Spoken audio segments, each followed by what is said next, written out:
This is Electra. My pronouns are she or they, and I am a 44-year-old, recently transitioning male to female, recently diagnosed autistic. I have depression, anxiety, and bipolar 2. I think that's all of them. Thank you for watching. Welcome. Well, a lot of things to talk about, I feel like. Still have the Washington midair on my mind. Sinking in more, like the difference now with how social media is compared to how it was the last time this happened in the US 16 years ago. And yeah, it's kind of a wake-up call as far as like where our culture is right now. I'm sure it'll be even more so as we go on. Something I don't feel like is being discussed enough is the fact that this helicopter could be flown remotely anywhere within 300 miles of the helicopter. So what this can mean is, and I hope this is just a conspiracy theory, trust me, because if this isn't, then we're in for a world of stuff hitting the fan very soon, unless the government wants to cover it all up.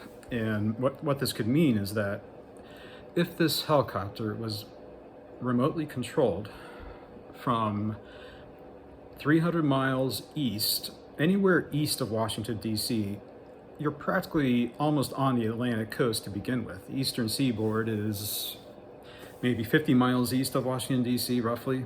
I mean, the Potomac River runs to the Chesapeake Bay and then to the Atlantic. I'm not sure the straight line distance from Washington east to the ocean, but it can't be much more than 50 to 75 miles, I would guess. And so guess what? That leaves about at least 200 miles in almost any eastern direction that, international waters, I believe, starts at like 5 miles or so. Like, someone feel free to correct me on that.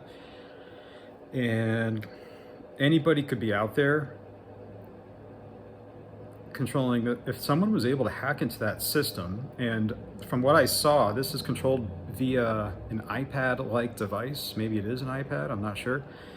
And if this was somehow hacked and they were out in the middle of the Atlantic Ocean, maybe 200 miles offshore from, let's say, Delaware, Maryland, Virginia,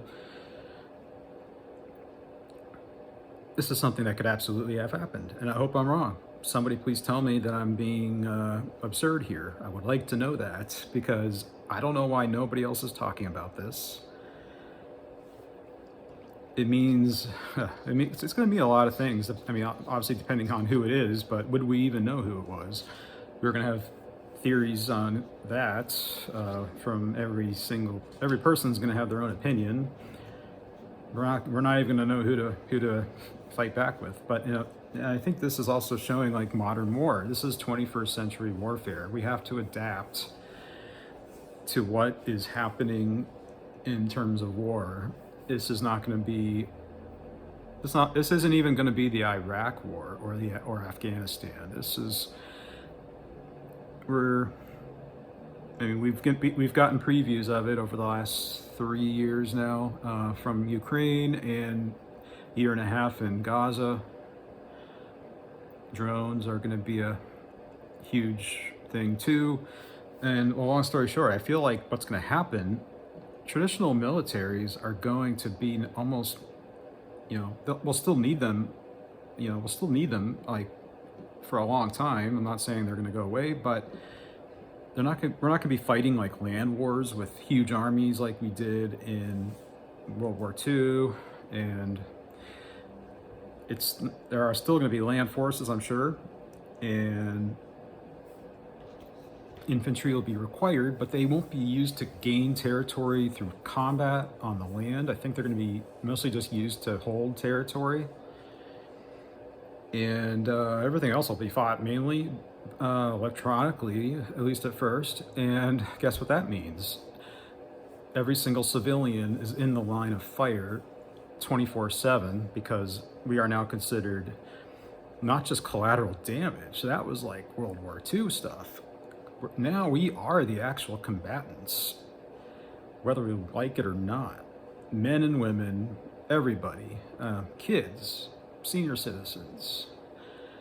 I hope I'm being paranoid. I hope I'm not turning paranoid schizophrenic, but I feel like this is something that needs to be said and discussed by people that know far better than me. I do not admit to be, I am not an expert on any of this stuff. I'll be the first person to tell you that. So, but sometimes it takes a non-expert to point out the obvious, because when you know things too well, you almost don't know what you should know, or maybe what you did know, but it's so obvious you almost don't even think about it. It's almost like a blind spot that forms when you become too knowledgeable in something. Sometimes it's really valuable to have an insight from somebody that's not an expert that perhaps experts never would have thought of, because you know, in any line of thought, there's always going to be a little bit of an orthodoxy that people tend to fall into over time. So I hope it wasn't some sort of either foreign power offshore, or it could be just some weird organization. It could be just some new terrorist organization we don't know about yet. Bottom line is we don't know. We still don't know about those drones in New Jersey about a month ago. That could have been associated with this somehow, maybe as a diversion from what was happening offshore further south, preparing for this possible act of war against the United States military and then also our airline industry and infrastructure. That's all I think that's all I want to get out about that right now. I know it's out there, but nobody else is going to say this. Military culture and airline industry culture are very insular, very don't talk about things that could be considered weird or crazy, and I personally don't care. I'm more than happy to take up that role, because I already have almost every mental illness in the book, so people can't really accuse me of being crazy, because I know I'm crazy. I shouldn't say that. I am medicated. So, in other words, don't insult me by saying I'm mentally ill, because I actually am mentally ill. So I'll beat you to that punch. And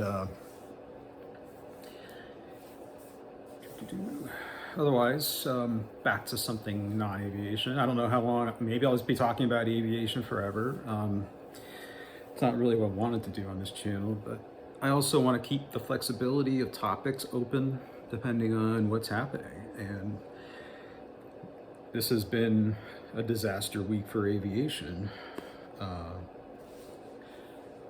the likes of which we haven't seen in the US since, I don't know.